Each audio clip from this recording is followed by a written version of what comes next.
c'est pas mal. Impressionnant ce petit compteur. Ouais. Budget limité, équipe réduite, obligations réglementaires, menaces cyber toujours plus présentes. En tant que RSSI, vous êtes sous pression. Et pour gérer tout ça, des tonnes de données Excel, de logs, de scans. Pilotez votre cybersécurité autrement. Tenaci est la plateforme SaaS qui simplifie le management de la cybersécurité pour toutes les équipes SSI. Modélisez votre organisation. Définissez vos objectifs cyber. Évaluez votre conformité. Pilotez vos plans d'action et de contrôle. Mesurez et partagez votre performance cyber. Gagnez 50% de temps sur vos tâches de pilotage. Rassemblez toutes vos données et processus pour une vue 360 de votre cyber. Fédérez toutes les parties prenantes autour de votre vision de la cyber. Le tout au sein d'une seule et même plateforme. Les RH avaient déjà un SIRH. Les commerciaux avaient leur CRM. Maintenant, les RSSI ont Tenaci.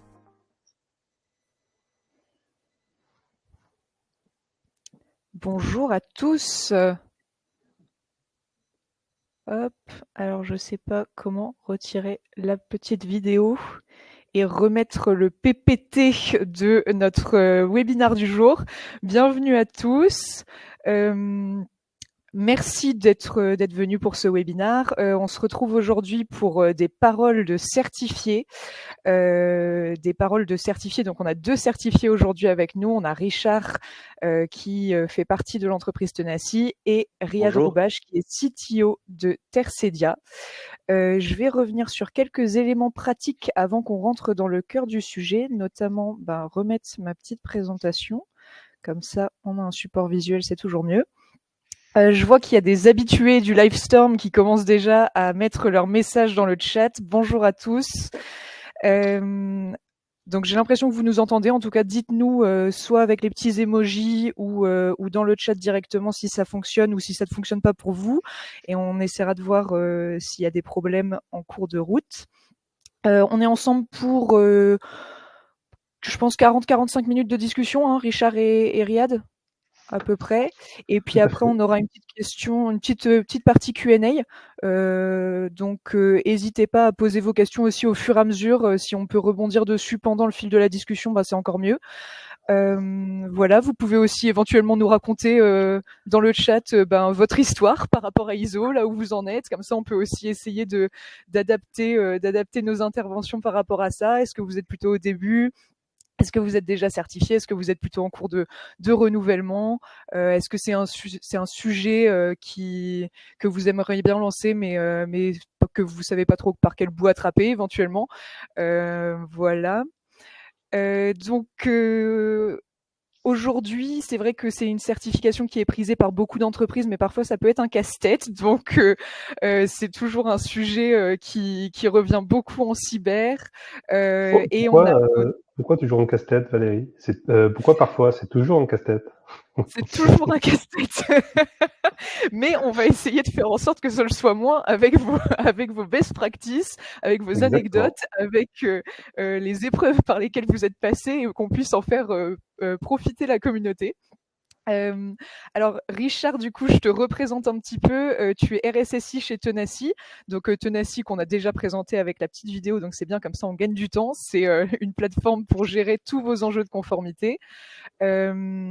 Et nous, on a été certifié il y a quelques mois, Richard, c'est ça?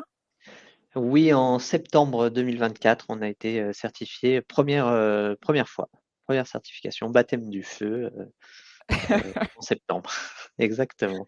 Super. Et avec une petite particularité du coup chez nous, qui est que Richard est devenu RSSI 3 mois avant la certification. Donc du coup, on pourra revenir aussi sur cet aspect de passation, comment est-ce qu'on garde l'information. Ouais. De reprise en cours de route du projet, ouais. Exactement. Exactement, à la volée. À la volée, Et exactement. Merci d'être là, Richard. Et on a aussi également avec nous un vétéran, je dirais, de ISO 27001, si je peux parler comme ça, Riyad. Donc, tu es Oui, on peut CTO, dire ça. tu es CTO chez Tercedia. Donc, je parle sous ton contrôle. Tercedia qui propose des services d'infrastructure, notamment de l'hébergement, du cyberSOC, d'autres services managés cyber. Vous Exactement. êtes certifié depuis 2021. Et pour vous, c'était vraiment, enfin, en tout cas de ce qu'on a discuté, mais on pourra aller plus en détail. C'est vraiment une marque de confiance que vous donnez avec cette certification auprès de vos clients. Et partenaires et Et par- tout ce qu'on appelle dans le jargon ISO, donc les parties prenantes, donc les actionnaires, pardon, les assurances, enfin tout l'écosystème avec lequel on travaille. Donc c'est une vraie marque de confiance. Aujourd'hui, c'est une des rares marques de confiance qui est certifiée, donc avec des auditeurs externes, mais ça on en parlera tout à l'heure. Mais oui, c'est l'objectif principal pour nous, c'était d'apporter un degré de confiance supplémentaire par rapport aux services qu'on a mis en œuvre au service de nos clients. Oui. Super. Et je tiens à préciser aussi que vous êtes tous les deux lead implémenteurs ISO, donc vous êtes tous les deux certifiés ISO. 2013, je pense, pour Richard, et 2022 pour toi, Riyad, si je ne m'abuse. Non, c'est moi je suis David 2013.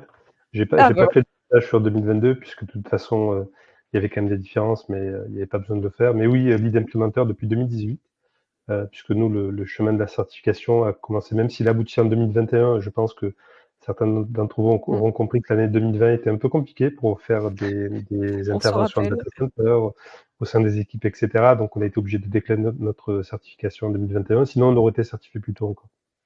Ouais. Des souvenirs douloureux.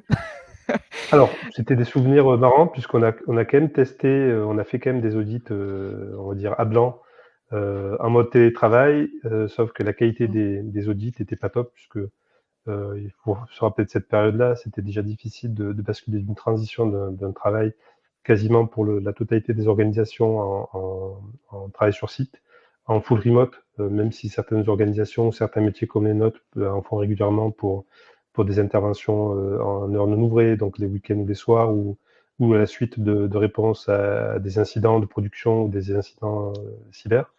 Mais oui, donc c'était pas simple et de toute façon les organismes de certification mondiaux, enfin nationaux et mondiaux, hein, donc tous ceux qui sont aujourd'hui un peu les maîtres d'œuvre des certifications, donc je pense à l'AFNOR, le BSI, LSTI, etc. De toute façon mis en pause leur certification, leur audit de certification, puisque de toute façon la plupart des auditeurs ne pouvaient pas se déplacer. Donc certifier un data center, enfin moi en 2021 on a fait quand même la certification avec avec deux de mes équipes côté gestion de data center, avec un téléphone et une visio parce que l'auditeur pouvait pas se déplacer, donc il a fallu quand même qu'on passe sur les baies, les câblages, enfin qu'on voit tout ce qu'on avait indiqué dans nos principes d'ingénierie de data center, puis puisse vérifier que ce qu'on avait dit était vrai. Donc c'était assez marrant effectivement. Ouais, Mais moi je particulier. retiens plutôt des bons souvenirs. Hein. C'était de l'inouï, quoi. Il fallait s'adapter. De toute façon, l'être humain a une capacité très forte. C'est pour ça aujourd'hui qu'il est au sommet de l'évolution et de la chaîne alimentaire. C'est sa capacité d'adaptation par rapport aux circonstances. Et là, moi, je pourrais dire, comme ceux qui ont été certifiés en 2021, qu'on a pu faire en fait un audit à distance, dans de plutôt bonnes conditions, même si après, effectivement, l'année 2022 et par la suite, les auditeurs étaient très contents de venir voir aussi les équipes. Parce que leur boulot, Ouais. c'est aussi de ressentir l'atmosphère dans une entreprise, quelle est la vision de la sécurité, de la gestion Oui. justement de cette sécurité via le système de management de la sécurité de l'information, le fameux SMSI, on en parlera un petit peu après. Ils avaient besoin aussi de sentir quelle était l'adhésion des équipes à ces Oui. principes fondamentaux de ISO. Donc à Ouais, distance, c'est bien. justement, on va en reparler beaucoup de cet engagement des équipes, de cette un peu culture de cybersécurité qu'on peut faire advenir autour d'un projet comme ISO 27001. Il y a une phrase qui peut résumer cela. L'important n'est pas l'objectif, mais le chemin. Enfin, l'important n'est pas Oui, la destination, mais le chemin pour ISO. particulièrement vrai pour ISO, ouais. Et on pensait peut-être, enfin en tout cas merci à tous les deux d'être là. N'hésitez pas du coup à poser vos questions en direct dans le chat à nos deux experts. Et aussi c'est pas mal de vous avoir tous les deux parce que enfin il y a une certification qui est assez fraîche et de l'autre côté Riyad, toi qui est un peu plus aussi aguerri à tout ce qui va être audit de renouvellement. Donc on a un peu ces deux visions là qu'on va pouvoir partager pendant ce webinaire. On souhaitait revenir d'abord, c'est vrai que quand on a préparé les discussions, quand on a préparé ce webinaire, on voulait vraiment repartir sur le pourquoi cette norme, quelles sont ses bases, quelles sont ses particularités, pour qu'on se remette un peu tous d'équerre, parce que parfois c'est pas si facile que ça à comprendre comment elle est structurée, comment elle se goupille.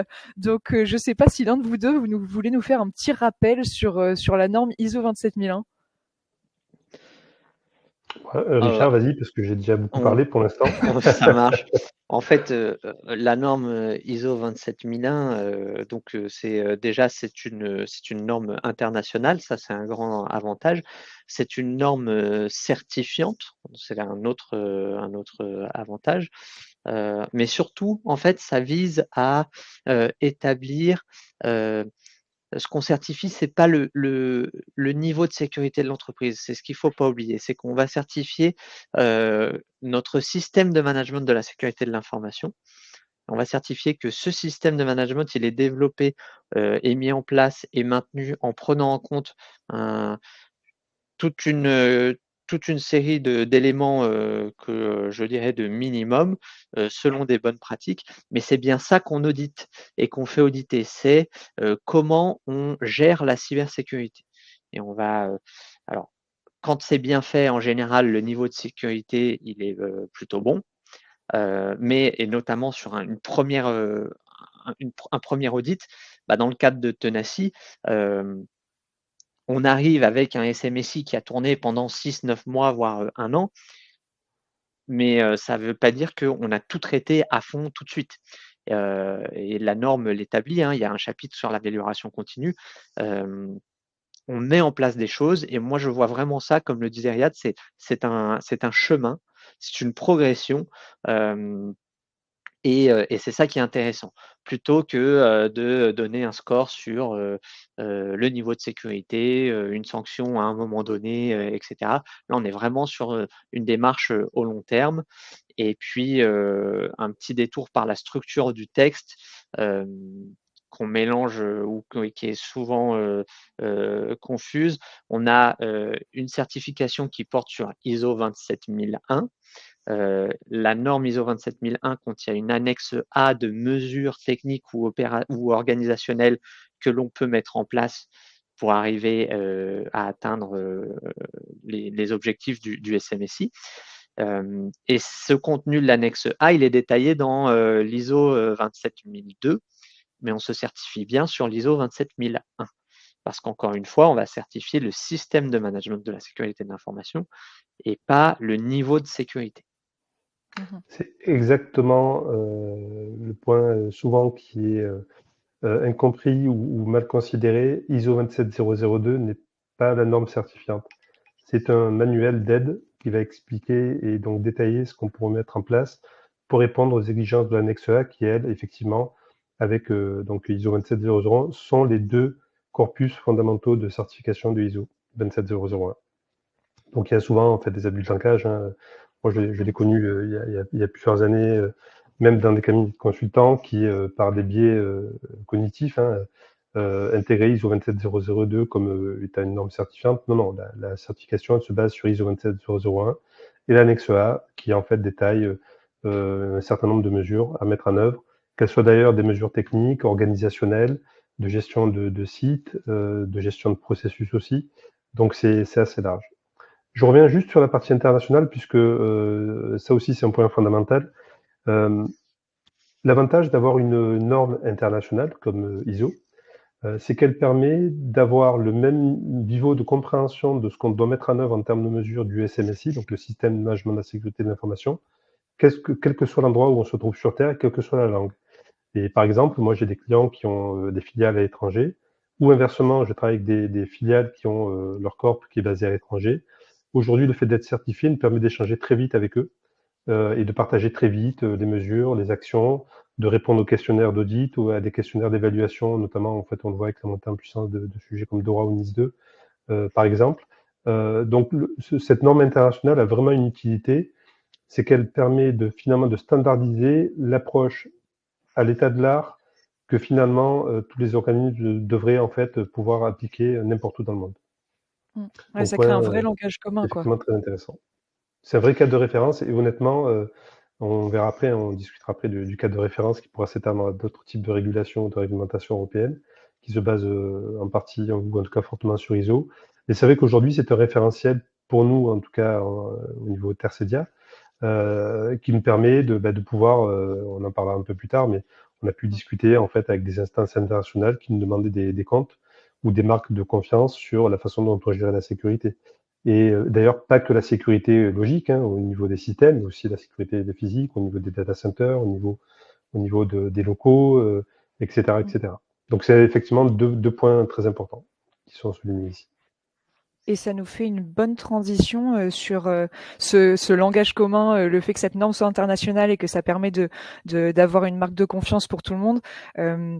Je voulais aussi vous faire réagir ou vous faire raconter un peu la genèse de votre projet ISO chez Tercedia et chez Tenaci respectivement, et voir en fait pourquoi est-ce que, enfin, quelle a été la motivation initiale qui vous a poussé à la certification ISO 27001.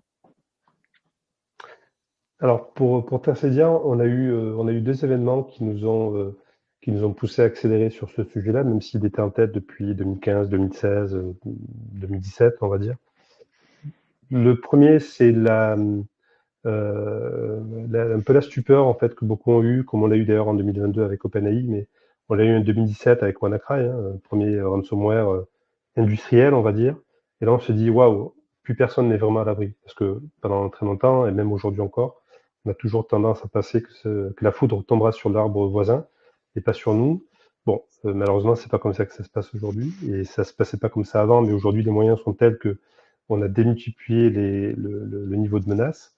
Donc effectivement, on a eu ce premier point en disant, là, effectivement, en gros, on a senti le vent du boulet, donc ça se rapproche. Et le deuxième point, ce sont les clients. Et les clients qui, pour plein de raisons, alors on a travaillé avec des clients qui étaient réguliers à l'époque, d'ailleurs avec qui on travaille toujours aujourd'hui, et qui nous ont un peu poussé à réfléchir à l'opportunité de mettre en place ce principe de management de la sécurité de l'information de manière claire, certifiable, et donc qui puisse être une marque de confiance, notamment pour des services achats, pour des services de sécurité pour certains grands groupes qui ont déjà une maturité, en tout cas à l'époque il y avait une maturité plus importante. Donc ça, c'était les deux éléments majeurs. Et le point que je présentais pour avoir longtemps travaillé dans la finance, dans la production informatique et justement la sécurité pour des asset managers, moi j'ai senti monter cette pression réglementaire. À l'époque, on parlait déjà beaucoup du RGPD, on avait déjà eu NIS 1, et je me suis dit, c'est peut-être pas une mauvaise idée pour Tercedia de s'engager dans cette démarche un peu plus vertueuse, même si elle est compliquée, elle est lourde, on en parlera après, et que le principal, c'est plus que l'objectif, c'est finalement comment on y arrive. Donc ça a été le point qui finalement nous a convaincus effectivement, de prendre en compte l'enjeu des menaces, de prendre les besoins de confiance de la part de nos clients ou de nos partenaires pour dire maintenant il faut y aller. Alors, de notre côté, chez Tenaci, on avait un objectif principal et en fait, on s'est rendu compte que en collatéral, ça nous a permis d'atteindre d'autres objectifs. L'objectif principal, c'était clairement de se dire, bah, Tenaci, on est un éditeur de logiciels, plateforme de gestion de la cybersécurité. C'est bien de montrer à nos clients qu'on sait de quoi on parle et qu'on souffre leur souffrance aussi sur la mise en conformité des certifications. Donc, c'était vraiment une démarche volontariste de dire, voilà, de transmettre de la confiance sur notre savoir-faire en cybersécurité et de dire, bah, on vend un outil qui notamment aide à se certifier ISO 27001. Nous-mêmes, nous sommes certifiés ISO 27001. On est passé par là. On est apte à vous accompagner au mieux sur ce projet. Et puis derrière, il est apparu que ça nous a permis d'atteindre deux autres choses. D'abord, c'est très structurant pour une entreprise qui est en forte croissance, avec tous les jours, tous les mois, des nouveaux arrivés qui vont faire des nouvelles choses qu'on n'a pas écrites, qu'on sait, enfin voilà. Donc une vraie effervescence sur l'activité. C'est très structurant de rentrer dans une démarche de certification ISO 27001 parce qu'il faut écrire des process, parce qu'il faut mettre en place du contrôle, parce qu'il faut impliquer tout le monde dans le projet pour que ça marche. Donc, premier effet de bord, ça nous a permis de structurer beaucoup de choses. Deuxième effet de bord, c'est écrit, c'est un marchepied vers d'autres certifications, voire même d'autres conformités. Aujourd'hui, ISO 27001 et son annexe A, ça couvre à peu près 85% des exigences du REX NIS 2 et à peu près 80% des exigences de DORA. Donc, ça permet sur un socle solide de voir venir et de se préparer à ce qu'expliquait Riyad, à cette pression réglementaire et de conformité qui augmente, et d'aborder tout un tas de sujets de manière beaucoup plus sereine, en ayant le temps de travailler sur le delta, 15-20% de la norme, qui diffère, mais en tout cas de se construire sur quelque chose qui nous permet de voir venir. Alors justement, sur ce point-là, et tu as effectivement vraiment raison de le préciser, Richard, comme ISO est une norme internationale reconnue, assez ancienne, qui commence à avoir une maturité, notamment le passage à la 2022 a permis de gommer quand même quelques points qui étaient des points, on va dire, normatifs, qui étaient un peu étranges sur la 2013, mais qui malgré tout étaient faisables. C'est effectivement le fait qu'aujourd'hui, les nouvelles régulations autour de la sécurité de l'information de manière générale, qu'elles soient physiques, logiques ou autres, s'appuient principalement sur ce que demande ISO. Donc effectivement, et pour nous, on l'a constaté et on a été très heureux d'ailleurs, après avoir grâce à Tenacy, pour avoir fait notre gap analysis d'abord pour DORA puis après pour NIS 2, on s'est rendu compte effectivement, et les chiffres sont assez corrects, on est aux alentours de 80% de niveau de conformité aux mesures qui sont demandées par NIS 2 et DORA, grâce à ISO 27001. Et j'en rajoute une autre dont on ne parle pas beaucoup, mais comme Tercedia fait aujourd'hui partie des premiers certifiés HDS 2024, donc on est la norme est sortie c'était l'été dernier, je sais plus la date en tête, mais on a été donc certifié nous en décembre. Finalement en fait HDS s'appuie sur 80% de ce que demande ISO 27001 avec des mesures spécifiques pour les données de santé. Donc oui, c'est une vraie opportunité, c'est un vrai marchepied. Et ça nous fait gagner du temps pour la compréhension et la mise en place et l'agilité des entités à s'organiser par rapport à ces nouvelles menaces. Alors, je ne sais pas, Riyad, avec un peu plus d'expérience, si tu l'as senti, mais moi, pour le moment, sur les questionnaires de sécurité de nos prospects clients, je n'ai pas vraiment senti de différence. Et d'ailleurs, alors toutes les personnes présentes dans le webinaire, s'il vous plaît, la première question de tout formulaire de questionnaire pour un tiers, c'est: êtes-vous certifié ISO 27001? Si oui, donnez-moi la DDA et le périmètre, et ciao. Pourquoi remplir 150 questions si je suis certifié? C'est voilà, moi j'ai du mal pour le moment à en voir l'impact. Je ne sais pas si toi, avec un peu plus d'expérience, tu as cet impact. Là, tu me donnes. Alors, comme j'ai tendance à pousser quelques coups de gueule de temps en temps, hein, on ne dirait pas comme ça, mais je suis pas très calme. Et là, je le suis pour le webinaire. Oui, coup de gueule. D'ailleurs, j'ai souvent en fait maille à partir avec des RSSI de grands groupes dont je tairai le nom, à qui j'explique que moi je suis certifié, donc je montre ma certification et ça suffit. Eux le sont pas. C'est plutôt moi qui leur demanderai quelles sont les mesures qu'ils mettent en place. Donc, on a tendance souvent en fait à oublier ce point-là. Et effectivement, aujourd'hui, alors dans mes activités autour de toute cette partie conseil, et j'ai fait quelques conférences sur la cyberrésilience notamment, en discutant avec des gens de EY, KPMG. Là, je donne des cours Master 2 SI2E, donc qui est à Dauphine, qui est en gros une des voies OED pour l'audit. Et j'en parle avec eux, je parle avec les étudiants ou je parle avec des intervenants de ces cabinets de conseil. Arrêtez aujourd'hui de demander des détails de mesures à partir du moment où vous avez des gens qui ont des certifications. Ils ont déjà fait l'exercice. Ils passent des dizaines de jours par an minimum à mettre en place ces mesures-là. Ils peuvent vous fournir tous les éléments dont vous avez besoin en termes de procédure et de KPI.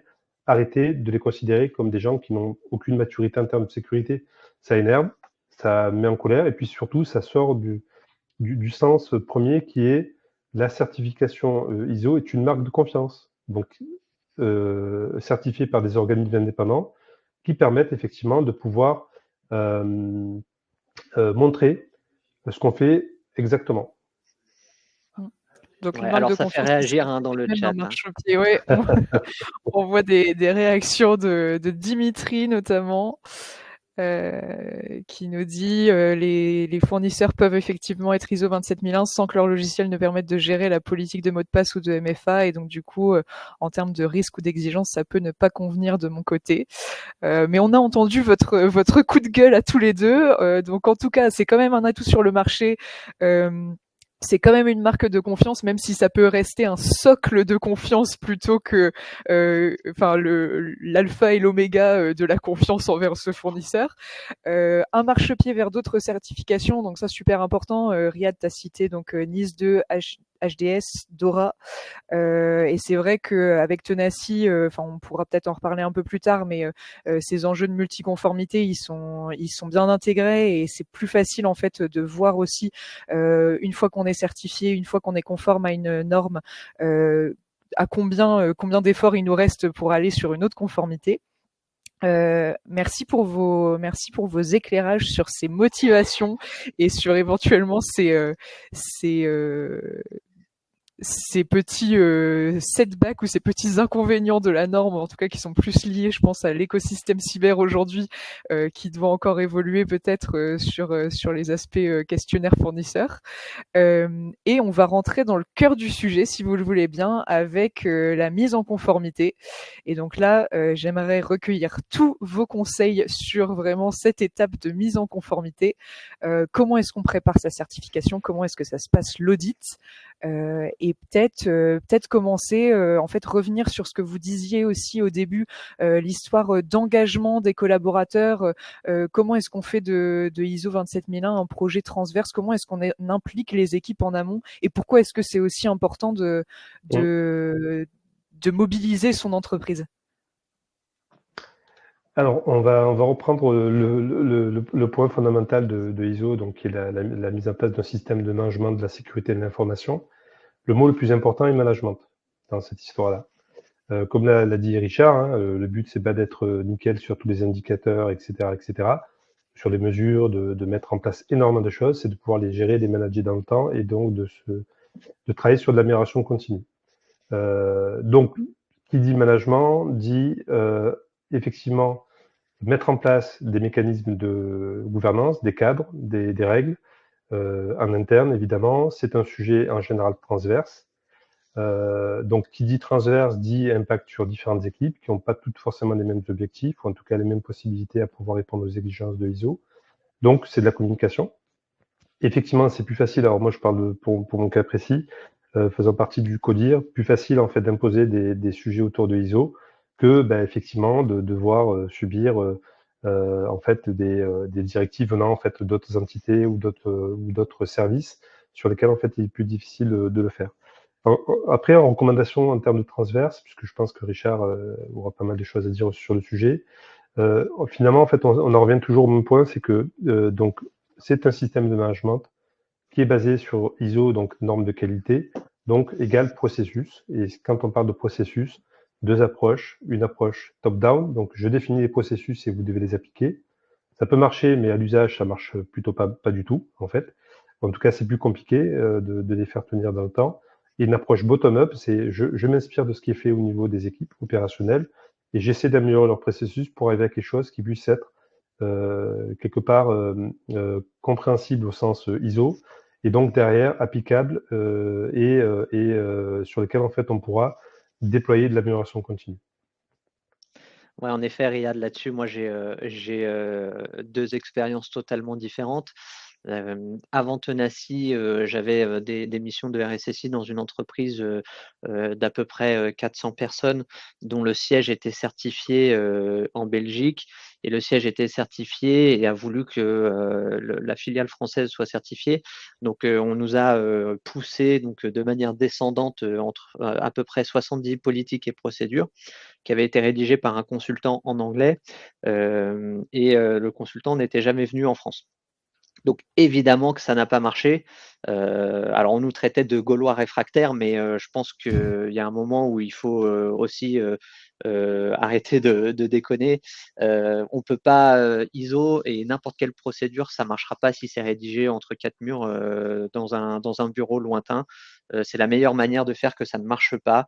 Dans cette expérience précédente, moi au total j'avais 1036 exigences. Ça impliquait plus de 40 personnes dans l'entreprise française qui n'avaient été jamais consultées ni formées sur ces choses-là. Donc, spoiler alerte, l'entreprise n'est pas allée jusqu'au bout de son projet de certification, évidemment. À la différence de Tenacy où, comme vous le savez, on est une entreprise plutôt jeune, il y a beaucoup d'effervescence, il y a beaucoup de nouveaux postes créés. Donc, ma démarche ou ma position en tant que RSSI, c'est de traiter les sujets selon ce qu'il est possible de faire par les métiers, sans que ça devienne une contrainte, en garantissant un niveau minimum d'efficacité et de sécurité, mais basé sur leur expertise métier respective. Et pas de rédiger des trucs enfermés dans mon bureau et dire à partir de maintenant c'est comme ça, parce que ça ne marche pas. Ouais, faut pas fonctionner en vase clos en cyber quand on s'attaque à la certification ISO 27001 quoi. Donc là, si je récap un peu ce que vous avez dit, l'importance du bottom-up puisque c'est beaucoup de processus dans ISO. Ton contre-exemple, Richard, qui nous donne un bon petit avertissement sur le fait de fonctionner en vase clos et l'importance d'impliquer les équipes. Mais pour passer un peu sur le deuxième point qu'on avait mentionné sur cette slide, donc il y a le bottom-up, c'est-à-dire de construire les processus avec les équipes, mais il y a quand même un fort rôle du leadership, donc il y a quand même aussi un effet d'influence du leadership. Peut-être que vous pouvez en parler. Alors effectivement, une fois qu'on a recueilli les processus, qu'on a défini quels étaient les processus, en tout cas importants, et d'ailleurs dans le cas de ISO, comme on fait une analyse de risque aussi sur ces processus-là, donc plus en détail, mieux c'est. Ensuite, on va pouvoir, et c'est un acte de leadership, on va pouvoir imputer des processus à des personnes. Donc on aura des responsables de processus qui vont donc être propriétaires de ces processus et des risques associés, et donc des mesures qui devront être mises en place pour respecter ce que demande ISO en termes d'exigence, sachant que derrière, effectivement, le niveau d'exigence réel, comme en parlait Richard, c'est que selon les mesures de ISO, et un petit aparté rapide, en fonction d'une exigence de ISO, par exemple, sur la gestion des habilitations, des accès, on va avoir des entreprises qui vont avoir des besoins assez limités sur laquelle la politique de airbag, comme on dit en langage courant, mais donc de gestion des accès des habilitations, elle peut tenir sur 2 pages. En fonction des organisations, ça ne choquerait pas. Si les accès sont très limités, c'est 2 applicatifs, etc., etc. Et il y aura des organisations, effectivement, qui seront plus complexes, avec beaucoup d'accès un peu partout dans le monde, avec différents types finalement d'accès en SaaS, en cloud privé, etc., etc. Et là, effectivement, en fait, la politique d'habilitation aura peut-être, je sais pas, de 100 pages avec des centaines de règles. Donc, le fait d'identifier des processus, de pouvoir nommer ensuite des responsables de processus, de pouvoir leur dire maintenant, c'est ton job. Et d'ailleurs, une vertu du RGPD, l'une des rares, en tout cas l'une des rares intéressantes aujourd'hui, qui est effectivement le principe de responsable du traitement. Donc c'est, je suis responsable de ce processus-là. Je vais donc l'améliorer. Je vais devoir effectivement montrer que je suis dans une politique d'amélioration continue avec des exigences de sécurité qui ont été fixées par le pilote SMSI, donc en général le RSSI. Et donc ça permet effectivement de pouvoir faire le lien entre la vie réelle, donc les activités des équipes, et les besoins de sécurité, en tout cas les besoins de management de la sécurité qui sont fixés dans le cadre de l'ISO. Et c'est un acte de leadership en réalité, puisque le fait de finalement de mettre à plat la façon dont on travaille, le fait de dire ouais, ce que vous faites là c'est pas bien, les gars, vous êtes sur des applications sensibles, en fait on va mettre en place du MFA, on va mettre en place de la traçabilité, puisque alors, un des points essentiels de l'ISO qui est aujourd'hui, même si on en parle beaucoup, ce sont les fameux critères DIC. Alors, on n'est pas en DICP, disponibilité, intégrité, confidentialité, preuve. Donc, ça nous permet en fait finalement de redescendre un jargon en tant que RSSI ou pilote SMSI vers des équipes, donc un jargon technique autour de la sécurité, et en même temps de pouvoir comprendre en fait comment ils fonctionnent et de pouvoir les aider à s'améliorer pour correspondre finalement à des mesures de sécurité et des exigences qu'on mettrait en place. Donc, c'est beaucoup de communication. Et leadership, s'il n'y a pas de communication, il n'y a pas de leadership. Et encore une fois, Dimitri a raison dans le chat. Dimitri qui nous dit, voilà, si le leadership ne priorise pas ISO 27001 comme projet, alors les équipes en dessous ne travailleront pas dessus. Ça résume plutôt bien ma position. Pourquoi? Parce qu'en fait, c'est des ETP. Donc le temps nécessaire pour faire des choses dans le cadre du SMSI, c'est du temps qui n'est pas passé à faire d'autres choses. Donc globalement, si on a un leadership qui ne comprend pas qu'il faut dédier certaines charges ETP au-delà du budget à ces sujets-là, et qui n'en fait pas une priorité, ça ne marchera pas. D'où l'importance aussi, au-delà de la fameuse lettre d'engagement nécessaire, des comités de sécurité pour impliquer tout le monde sur la durée du projet. Alors, chez Tenaci, nous, on a une expérience qui n'est pas forcément représentative. On est 50. Donc moi, mon CTO et mes cofondateurs, si je veux, je mange tous les jours avec eux à la cafette. Donc j'ai vraiment un accès facile. Mais dans des entreprises un peu plus grandes, et encore une fois, dans mon expérience précédente, j'avais un quart d'heure tous les mois au COMEX. Donc, faut être plutôt efficace, quoi, pour faire redescendre l'info et pour que les messages soient clairs, compris, et que le COMEX en prenne l'ownership, quoi, fasse redescendre et en fasse une priorité. De toute façon, effectivement, et c'est très juste, y compris les commentaires que j'ai vus dans le chat, s'il n'y a pas un engagement fort de la direction générale, on ne peut pas fonctionner, quelle que soit d'ailleurs la taille des entités. Puisque finalement, les contraintes en termes de changement de processus, les enjeux financiers aussi, la mise en place d'outils, la mise en place de charges de suivi, de mise en place et de suivi, pour pouvoir justement durer dans le temps, ne peuvent fonctionner qu'à partir du moment où l'exécutif, finalement la tête d'exécutif de l'organisation, parce que ça peut être aussi une association, hein, ça peut être des collectivités territoriales, etc. Enfin, on a aujourd'hui ISO est assez large sur qui peut se certifier, ne peut fonctionner qu'avec un engagement fort de la direction et un engagement fort et j'allais dire constant dans la durée. Parce qu'aujourd'hui, moi, je l'ai déjà vu plusieurs fois, hein, j'ai aidé quelques clients en fait à éléguer un petit peu ce sujet ISO. On se rend compte que ils ont envie de le faire pour des questions d'opportunité en termes de business, hein, d'opportunités commerciales, parce que ça permettra de rassurer les clients. Mais quand on leur met en place la liste en fait de ce qu'ils vont devoir ensuite gérer par la suite pour pouvoir durer, effectivement, en fait, à la fin, on sent une perte de motivation sur le sujet. Donc, c'est l'engagement fort de la direction et sur la durée. On en parlait, Riyad, en préambule. Hein, il faut, oui. quand on dimensionne le projet, il ne faut pas seulement penser au coût de la certification, il faut penser au coût de la mise en conformité. Et ça, c'est différent. Je ne sais pas si tu veux nous repartager les chiffres ou si tu l'as dit juste en comité restreint, mais en général, quand on va se faire certifier, il y a des ETP, mais il y a aussi des outils techniques et des solutions à mettre en place, au-delà de simplement payer l'auditeur. Donc, il faut bien penser à ces choses-là aussi. Il y a, effectivement, et donc là, on rejoint en fait un petit peu le principe de l'approche top-down au niveau, cette fois-ci, engagement de la mise en place d'une certification ISO 27001. Les postes budgétaires sont assez nombreux. Hein. On dit souvent que c'est un sujet au long cours, donc il y a plusieurs sujets. Évidemment, le plus facile, c'est la partie build, hein, avec en général un organisme qui va aider les organisations à se certifier. Donc il y en a des petits, il y en a des gros. Moi, j'ai passé à l'époque c'était Deloitte Cyber, donc en 2018. Mais j'aurais pu très bien prendre France Certification, par exemple, et d'autres. Il y en a plusieurs qui ont différentes tailles. Donc ça, c'est un coût qui est facile à évaluer, puisque en fonction de l'organisation, en fonction du nombre de processus, de finalement son positionnement sur le marché, qu'est-ce qu'elle réalise, de ses objectifs en termes de sécurité et bien sûr de ses capacités financières. Donc c'est tout ça qu'il faut prendre en compte. On définit en mode projet un budget.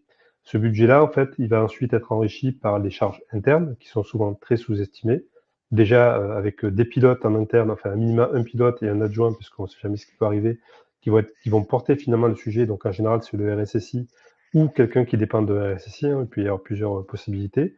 Donc ça, c'est une charge interne qui est assez importante parce que c'est lui qui va assurer, ou elle d'ailleurs, la continuité des opérations de mise en certification.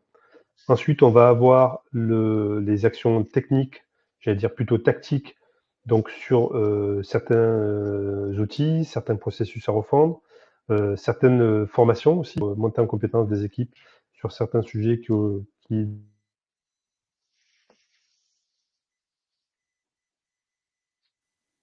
Je n'entends plus Riyad. Je ne sais Ouais, pas moi non plus. si toi J'ai non plus, perdu Aya. le son.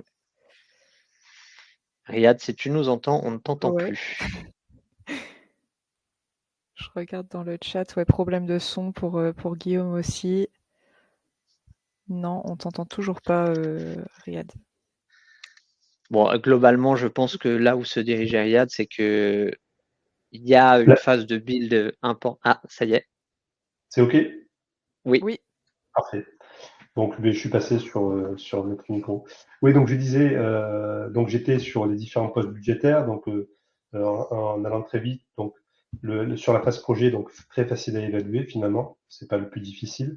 C'est juste une question de charge et de moyens. Donc, on a effectivement une charge interne, une charge externe des outillages. Puis après, on aura une charge sur la durée, sur les modifications profondes qui seront amenées dans le cadre d'une certification ISO sur certains processus sur lesquels il faut changer des choses.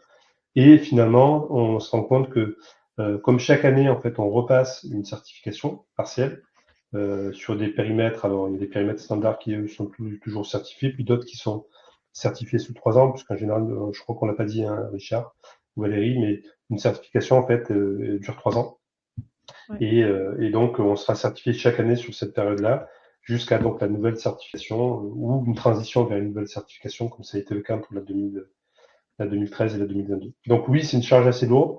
Et donc qui dit charge dit budget dit leadership, dit COMEX, CODIR, qui s'engage à la fois pour le setup, pour la construction, et ensuite pour le maintien en condition opérationnelle du SNSI.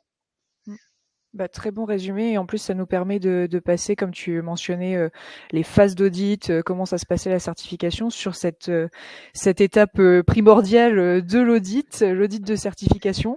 Et je voulais faire réagir peut-être toi, Richard, d'abord sur le process, le timing. Donc une fois la préparation terminée, comment est-ce que ça s'est déroulé ce processus de certification chez Tenaci, vu que c'est assez frais chez nous? Ouais, bah, en fait, on a tout d'abord, on a un audit de phase documentaire. Donc, globalement, on a passé une journée avec l'auditeur à distance. Il ne s'est pas déplacé juste pour ça. On a revu surtout, en fait, c'était une phase qui était basée sur notre déclaration d'applicabilité. C'est plutôt documentaire parce qu'il va nous demander ben, tous les documents qu'on a rédigés. Ça permet d'identifier déjà des non-conformités. Si on est assez bon et assez subtil, on arrive à comprendre ce qui pourrait être une non-conformité majeure lors de l'audit de certification. On arrive à le faire dire à l'auditeur. Donc, ça nous permet de prioriser les plans d'action. Moi, je suis arrivé chez Tenaci, enfin, sur cette mission de RSSI chez Tenaci, juste à ce moment-là. Donc, j'ai assisté à l'audit de phase documentaire, j'ai hérité d'un plan d'action qui était conséquent. Et donc ça, c'était en juin. Et on a décidé de prendre notre temps jusqu'à l'audit de certification. Ça, on le fait d'un commun accord avec l'auditeur. Dans notre cas, parce qu'on avait quand même pas mal de sujets à traiter et parce qu'il y avait les vacances d'été entre-temps. Et puis en septembre, on a eu l'audit de certification où là, l'auditeur vient dans nos bureaux pendant 3 jours.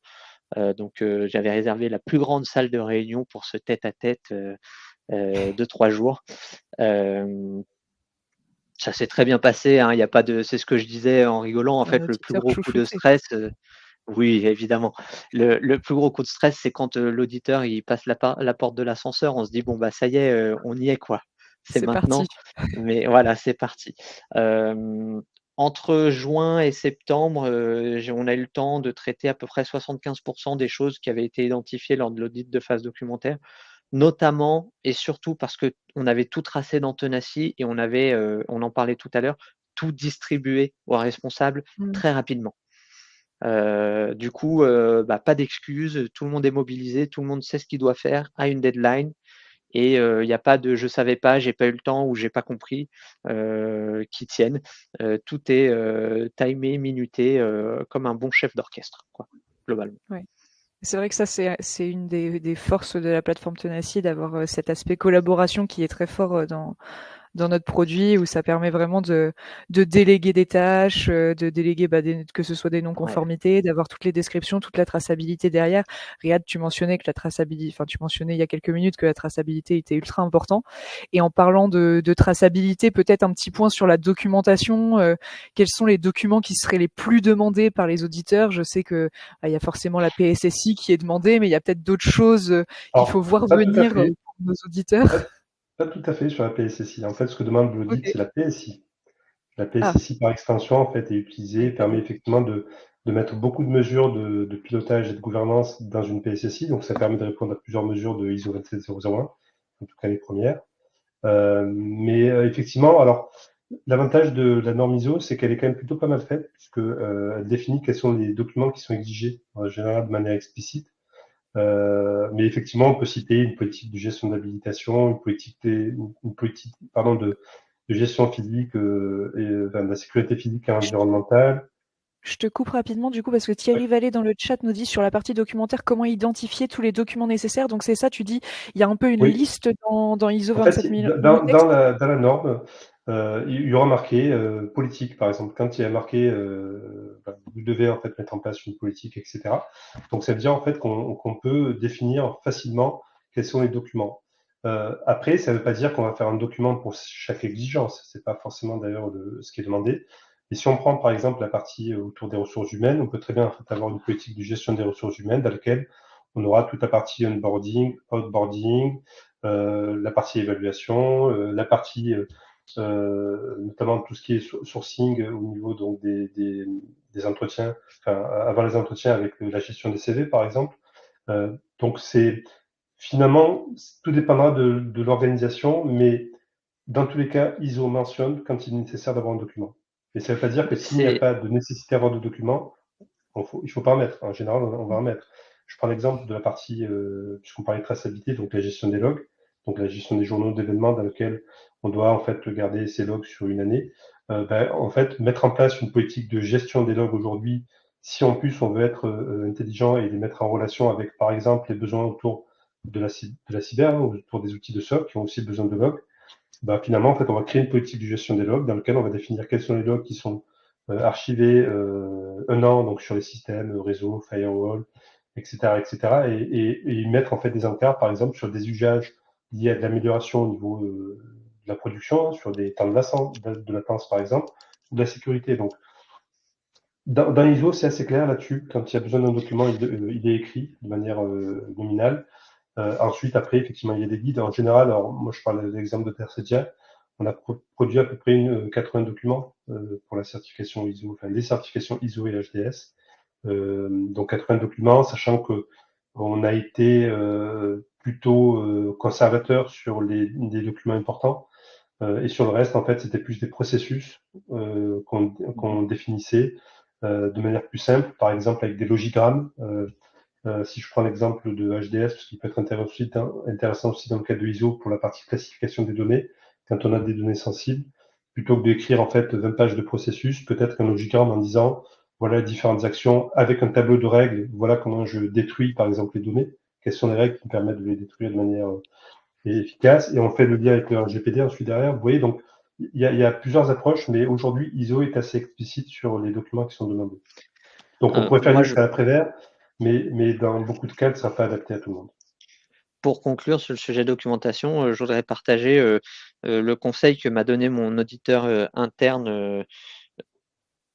En fait, il faut relire ISO 27001 et surligner à chaque fois qu'il y a le mot à documenter ou documenter. Et en fait, on se rend compte qu'il ne revient pas tant que ça, ce mot. Ouais. Mais ça, c'est le minimum, entre guillemets, c'est le minimum Non, c'est vrai. vital. Ouais. Faut bachoter. Il faut bachoter un Oui, petit de toute peu. façon, Ouais. il faut le connaître, hein, mais oui, c'est ça, documenter, Sur une politique. première certification, c'est dans la 27001, Thierry. C'est dans la 27001. Et ça revient moins d'une dizaine de fois, en fait. Donc, est-ce que c'est suffisant? Je ne sais pas. En tout cas, c'est a priori le minimum vital exigé par la norme. Après, on est en audit, donc pour que ce qu'on fait soit auditable, il faut que ce soit documenté. Sinon, c'est un peu facile de dire oui, je suis conforme à quelque chose qui n'est pas documenté. Oui, parce que là, il y a un point important, effectivement, au niveau du piège documentaire, on va l'appeler comme ça. Il y a effectivement les documents normatifs ISO. Donc là, donc Richard en a parlé, c'est un bon conseil, effectivement, quand on parle de documenter, mais aussi quand il y a marqué politique. En fait. Ouais. Donc il y a des éléments qu'on peut récupérer là-dessus. Mais l'autre piège, c'est effectivement ce que j'appellerais moi les documents d'exploitation ou les documents d'architecture technique, donc les fameux DEX, DAT qu'on a principalement autour des systèmes qui sont managés, et des preuves. Et souvent, d'ailleurs, les certifications se échouer à cause du manque de preuves. Donc ISO, comme c'est une norme certifiante qui demande donc des preuves à la suite d'un audit, même si effectivement l'audit ne va pas toujours aussi loin que ce qu'il devrait faire si on devait par exemple faire un pentest ou autre, un audit exhaustif, malgré tout, donc l'autre partie des documents qui est souvent mal gérée, ce sont les preuves. Et quand on parle de preuves, ça va être par exemple, si on dit dans notre politique de gestion des habilitations, on fait une revue d'habilitation des applicatifs critiques tous les 3 mois et des actifs, pardon, en tout cas des applications moins critiques tous les ans, ce qui est entendable en termes d'audit, hein, évidemment, en tout cas vis-à-vis d'un auditeur, en lui expliquant qu'on va faire le focus sur ce qui est important pour nous et ce qui est moins important, on le fait au moins une fois par an, histoire de... si on n'a pas de preuve d'habilitation, enfin de cette gestion des habilitations, donc avec j'ai pris mes applicatifs critiques, j'ai défini quels étaient les différents niveaux d'habilitation, j'ai croisé avec les personnes qui font partie de l'organisation, j'ai fait le ménage avec les personnes qui sont parties de l'organisation ou qui ont changé de poste. Si on n'a pas cette preuve-là, on ne fait pas de gestion d'habilitation, même si on a une super politique. C'est non-conformité directe, mineure ou majeure, après ça dépendra de comment ça se passe avec l'auditeur, mais donc, par exemple, ça va être aussi, tout à l'heure, je parlais des logs parce que c'est un point très important, en tout cas pour nous, quand on va faire de l'infrastructure cyber-résilience, c'est si on n'a pas d'événements analysés et à sanctuariser, c'est compliqué.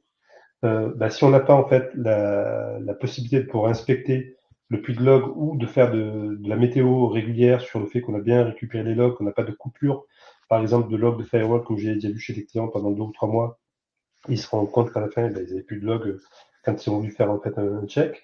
Effectivement, si on ne fait pas ces preuves-là, si on n'écrit pas ces preuves-là, si on ne les met pas à disposition, ça peut être donc des documents, ça peut être par exemple des outils d'ITSM, hein, vous pouvez avoir des outils de ticketing, dans lequel si vous devez justifier du fait que vous faites des tests de restauration réguliers, qui sont aussi d'ailleurs demandés par NIS2 et DORA, si vous ne le mettez pas dans une processus d'exploitation avec les équipes en charge ou un prestataire, vous ne pourrez pas prouver que vous faites de la sauvegarde et enfin en tout cas vous accomplissez ce que demande la norme en termes de sauvegarde et de restauration.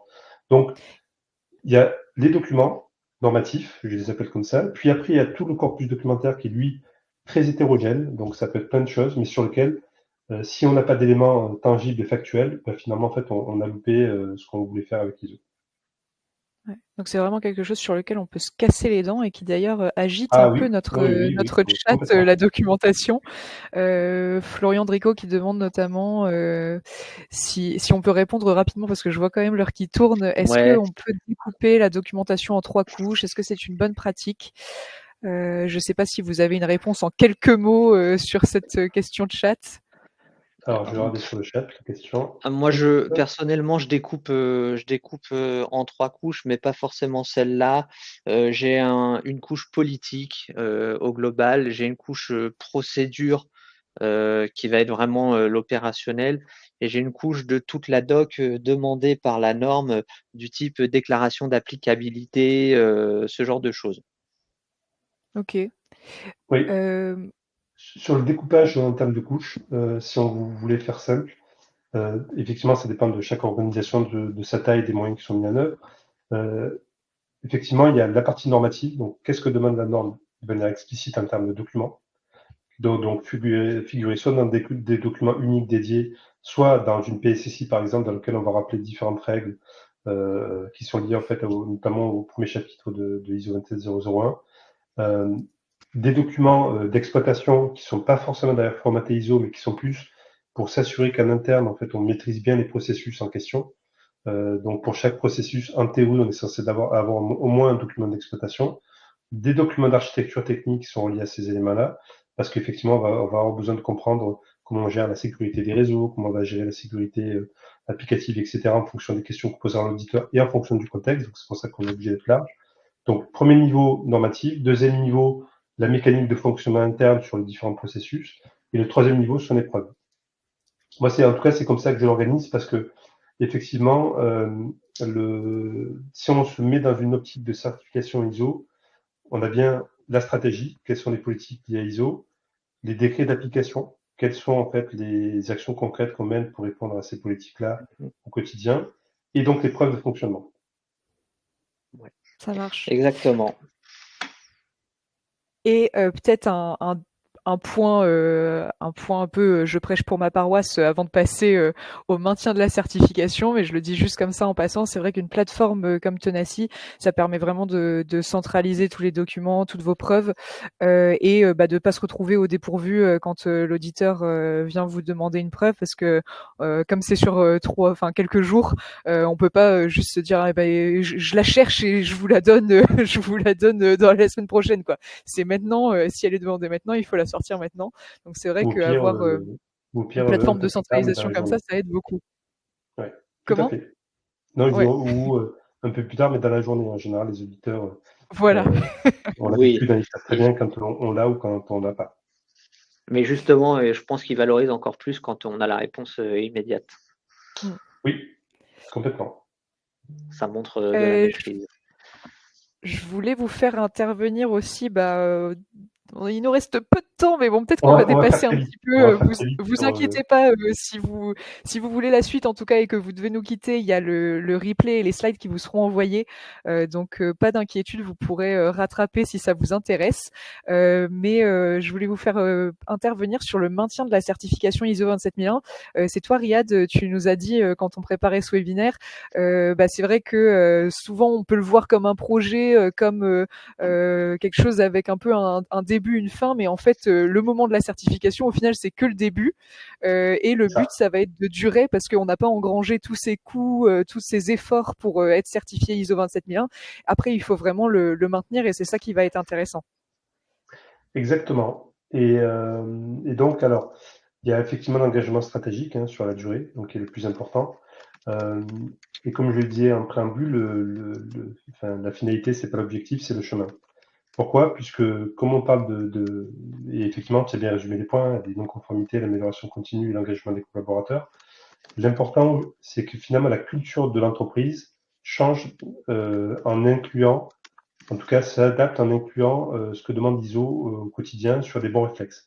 Finalement, quand on met en place une certification ISO 27001, on va aussi travailler sur les bons réflexes à tenir au niveau des équipes, au niveau donc des différentes équipes opérationnelles, donc des différents processus avec les responsables de processus.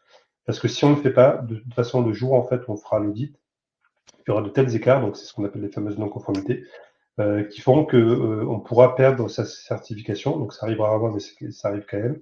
Ou en tout cas la mettre en stand-by, ou en tout cas mettre en place. Alors si on parle rapidement de non-conformité, on va avoir deux options. Une non-conformité mineure. On a 25 jours à peu près pour mettre en place, définir le plan d'action et une année, donc jusqu'à la prochaine certification, pour prouver qu'on a bien fait le job. Une non-conformité majeure, c'est 5 jours pour enlever le plan d'action et 25 jours pour le mettre en place. Donc c'est pas du tout la même chose. Donc si on n'a pas cette culture de maintenir la continuité dans le temps, on va en fait avoir des écarts, parce qu'évidemment on peut pas surveiller tout le monde. Et donc c'est aussi des réflexes qu'il faut adopter. Ce sont aussi une pensée, une communication qui doit infuser sur cette meilleure gestion de la sécurité au sein d'une entreprise. Et ça passe par le SSI, ça passe par les responsables de processus, et ça doit être soutenu par la direction. Est-ce que tu as des points à ajouter, Richard, là-dessus? Je sais que nous, on est au tout début, mais J'essaie de faire vite. Là-dessus, nous, on est au tout début. Mais déjà, on est au tout début. Valérie, on est au tout début, mais déjà, après l'effet waouh, on est certifié, dans mes collaborateurs, j'ai déjà senti un relâchement, tu vois. Et oui, ouais. c'est normal. C'est bon, c'est fait. Et donc, ce truc d'arriver à faire comprendre que c'est maintenant que fait cliquer, quoi. les problèmes commencent, c'est difficile. C'est difficile. Ouais. Alors tu verras, le danger, Richard, ce sera 2 ou 3 mois avant ta date de certification prochaine, dans lequel tu vas faire ton audit interne. Et là, tu vas dire, ah ouais, en fait, pendant 9 mois ou 8 mois, bon, on s'est dit, on avait le temps, on va pouvoir améliorer les choses. Et puis dans 3 mois, en fait, il y a un mode sprint pour essayer d'arriver à l'objectif avec le moins de non-conformité potentielle possible. J'ai anticipé ce problème et mon audit interne, il est au mois de mars, là. Alors, comme ça, il n'y a pas d'excuse pour le mois d'octobre. Autrement, grâce à Tenacy, donc depuis que j'ai mis en place Tenacy, donc à l'époque c'était Augmented ISO, je vous le dis à chaque fois, parce que moi j'ai connu l'époque Augmented ISO il y a plusieurs années. grâce à Tenacity, pour le coup, sur la gestion des non-conformités et toute l'amélioration continue, le point important, c'est qu'effectivement, tu l'as dit Valérie tout à l'heure, c'est qu'on peut déléguer des tâches dans Tenacity qui correspondent à des actions qui correspondent au maintien en condition opérationnelle du SNSI. Donc, ça veut dire en fait qu'on peut mesurer où on en est sur les actions qui soient à mener, que ce soit en termes d'actions de remédiation à des non-conformités ou des actions classiques de contrôle, de KPI à fournir. Et donc, effectivement, avoir un outil qui nous permet de piloter est indispensable. Sans ça, c'est très compliqué. Moi, je l'ai vécu pendant une année. C'est très compliqué. C'est assez usant, c'est fatigant, parce que, bah, effectivement, un tableau Excel, c'est bien, des tâches dans Planner, c'est bien aussi, mais le fait d'avoir un outil qui nous permette de pouvoir centraliser toutes ces actions-là et donc de pouvoir avoir une vision exhaustive quand on veut, nous permet effectivement d'être plus efficace. Typiquement, quand on a des non-conformités à gérer, et on en a toujours, hein, une entreprise a toujours forcément des non-conformités. Nous, on en a eu 6 de mineurs sur le dernier audit, par exemple. Et effectivement, en fait, on a des plans d'action qui ont été déclinés, sur lesquels on va continuer à travailler, et sur lesquels, en fait, on peut les piloter sur la durée et non pas au dernier moment. Donc, le risque, c'est effectivement de se rendre compte qu'il nous reste 3 mois et qu'en 3 mois, ben, on doit régler beaucoup de choses, sachant qu'en général, c'est toujours les 3 mois où il y a le plus de boulot, où les équipes sont déjà débordées. Donc, si on leur demande en plus ces efforts-là, en général, on arrive à ce que ben, on échoue, quoi, tout simplement. Et ce qui peut être intéressant aussi, je ne sais pas si ça va rejoindre, Richard, ce que tu voulais dire, mais sur la partie amélioration continue, tu nous avais mentionné une petite anecdote lors de l'audit qui était que en fait, avec Tenacity, tu pouvais déjà prouver que tu avais des actions d'amélioration en place. Je sais pas si Oui, c'était alors là-dessus que tu c'était voulais, pas du tout ce que je voulais dire, mais c'est intéressant. Ouais, tu as raison Valérie. En fait, sur une première certification, comme je vous l'ai dit, nous on avait un SMSI qui tournait à peu près bon an mal an depuis 6 mois. C'est quand même très difficile de démontrer qu'il y a de l'amélioration continue. C'est court, Honnêtement, hein. j'ai fait ma C'est court. première revue de direction 3 semaines avant l'audit de certification, donc voilà. Mais il y a un truc qui, entre guillemets, m'a sauvé, ou en tout cas que l'auditeur il a apprécié, c'est qu'en effet, dans Tenacity, on différencie visuellement les actions d'amélioration des actions de mise en place de nouvelles choses. Et quand l'auditeur m'a dit: «Bon, est-ce que vous avez des choses à me montrer sur l'amélioration continue?» Bah, tout simplement, je lui ai dit: «Bah, vous voyez dans mon plan d'action, toutes les actions qui ont un petit logo, avec 2 chevrons, type, une célèbre marque de voiture?» Il m'a dit: «Oui». J'ai fait: «Bah, tout ça, c'est de l'amélioration». «OK, ça marche». Voilà, je me suis Ouais, sauvé comme ça. Alors les c'est cool. utilisateurs de Tenacity savent à quoi je fais référence. On différencie visuellement les actions d'amélioration, de celles de construction. Les actions de construction, de mise en œuvre de mesures, sont représentées par un petit cône de chantier, et les actions d'amélioration sont représentées par un logo qui fait beaucoup penser au logo de Citroën. Voilà. Et en tout Cool cas, aussi, pour le finalement. premier audit, ça a suffi. On a un commentaire pour Riyad dans le chat. Ce serait intéressant, si possible, que Riyad explique également la transition entre la version 2013 et 2022 de la norme. Oui, alors effectivement, c'est un point intéressant. Ça a été très dur. Pourquoi? Puisqu'en fait, on va devoir travailler sur une certaine période sur les 2 référentiels, 2013-2022. Heureusement, il n'y a pas énormément de différence, mais il y en a quand même quelques-unes. Donc c'est pas trivial. Donc effectivement, quand on fait cet audit-là, alors je vais aller sur le résultat parce que à partir du résultat, on pourra revenir en arrière rapidement. Le résultat était qu'effectivement, quand on fait l'audit de certification, on part sur 2013 et on fait ce qu'on appelle l'audit de transition. Donc transition de 2013 vers 2022. Donc l'auditeur va vérifier les mesures qui dataient donc de la norme 2013 et évaluer les mesures de la norme 2022. Donc finalement, on fait pas un double travail, mais quasiment un double travail quand même. Donc pour vous donner un ordre d'idée, en général, nous, en audit de certification, c'est 7 jours. On en a passé 12.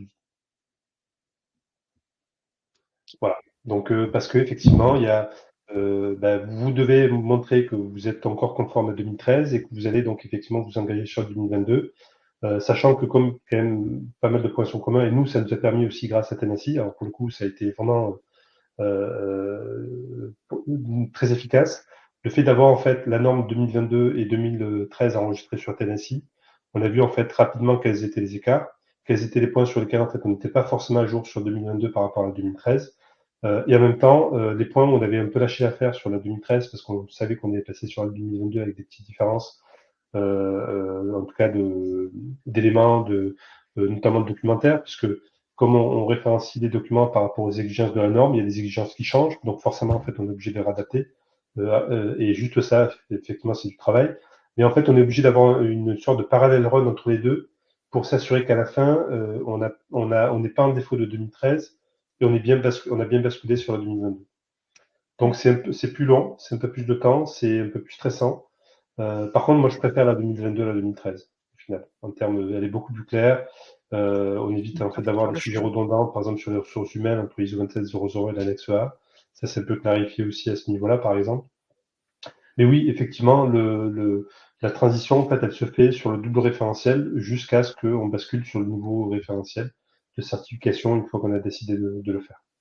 Et même chose d'ailleurs pour HDS, hein, puisque HDS 2018 et HDS 2024, c'est aussi le même processus. Ouais. Je sais pas si j'ai répondu à la question de Mohamed. Mohamed, vous nous direz dans le chat. Mais en tout cas, c'est vrai que, enfin, du coup, ce que tu dis, ça me fait rebondir sur un truc qu'on a mentionné auparavant, qui était la multiconformité dans Tenaci. On avait dit, voilà, ça vous permet, une fois que vous êtes conforme ou que vous avez déjà un certain nombre de mesures mises en place, de savoir quel est l'effort à fournir pour aller sur une autre conformité. Mais du coup, ça peut être aussi pour voir en fait quelle est l'évolution entre une conformité, enfin une certification et sa mise à jour. Donc là, par exemple, que Riyad mentionnait, entre la version 2013 et la version 2022, c'est le même principe. On peut aussi voir le gap exact qu'il y a entre les deux normes.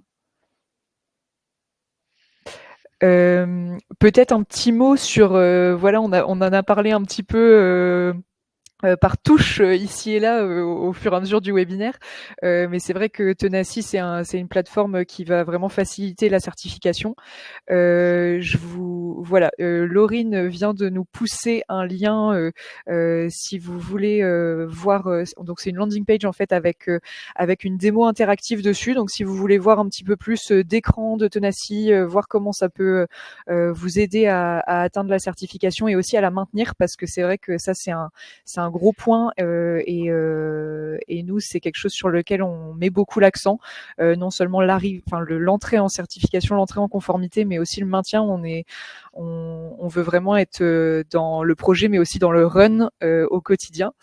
Je ne sais pas si vous voulez ajouter quelques mots là-dessus, Riyad, Richard, sur je sais pas, Oui. une fonctionnalité en particulier qui vous a sauvé la mise, qui vous a aidé.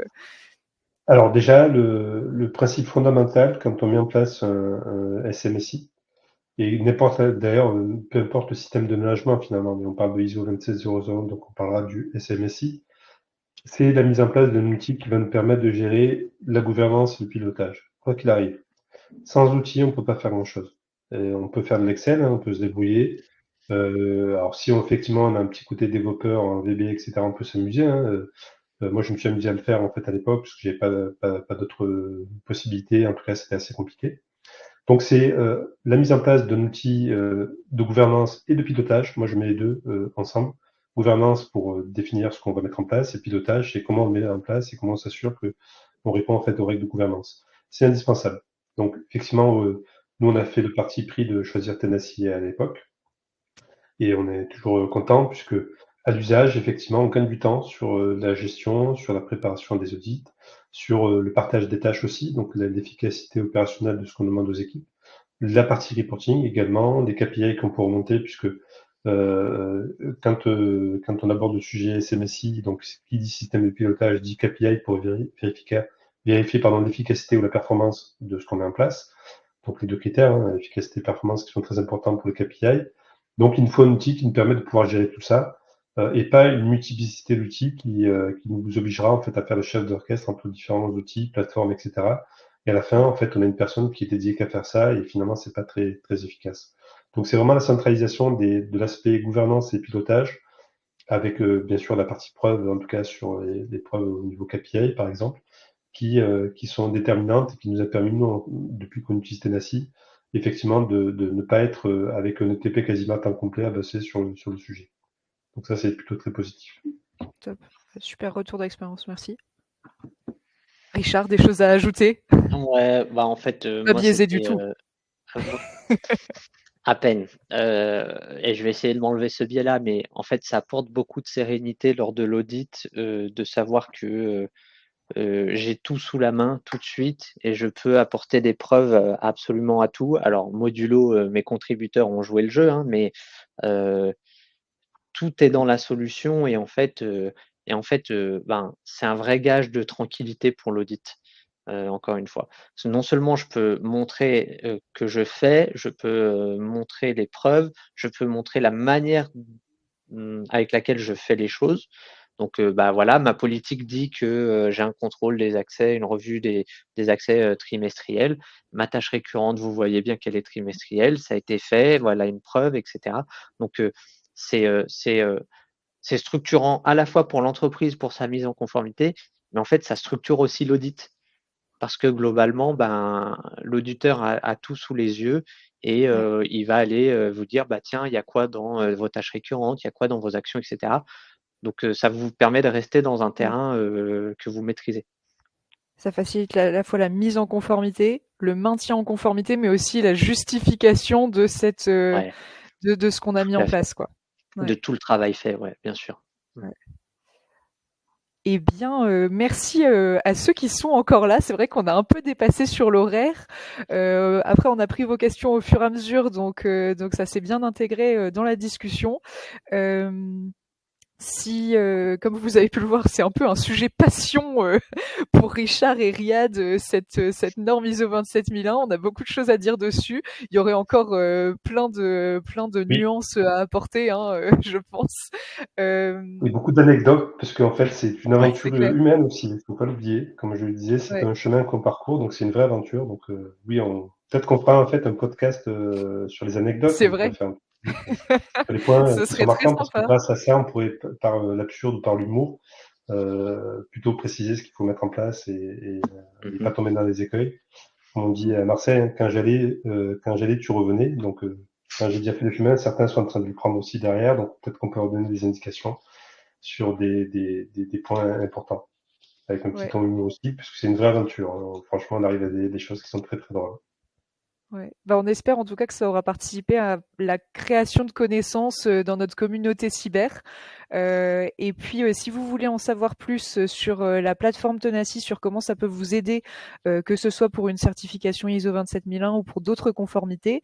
Alors déjà, on a mené un groupe de travail en ce moment spécifiquement sur ce sujet-là. Autour d'un tableau de bord ISO 27001, quels sont les indicateurs clés à suivre, et on aura une restitution de ce livrable-là lors de l'afterwork du FIC, donc qui a lieu à Lille entre le 1er et le 3 avril, sur lequel vous pourrez nous visiter si vous avez la chance de participer au FIC également. Et on participera aussi à l'ITCM à Cannes du 19 au 20 mars. Donc vous pouvez retrouver aussi nos équipes sur place si vous voulez une démo plus personnalisée ou si vous voulez nous rencontrer, simplement discuter de vos enjeux de conformité. On serait ravis d'échanger là-dessus.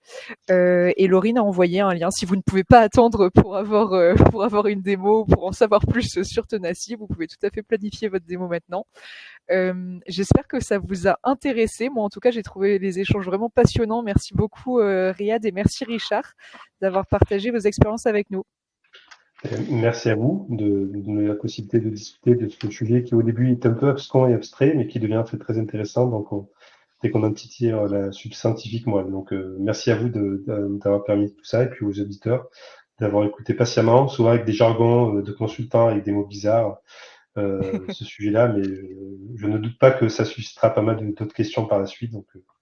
Donc c'est aussi le but, de donner envie et de donner envie d'aller plus loin. Merci beaucoup, Riyad. Merci, Richard. Merci à tous. Bon appétit. Au revoir. Au Merci. revoir. Prenez soin de vous.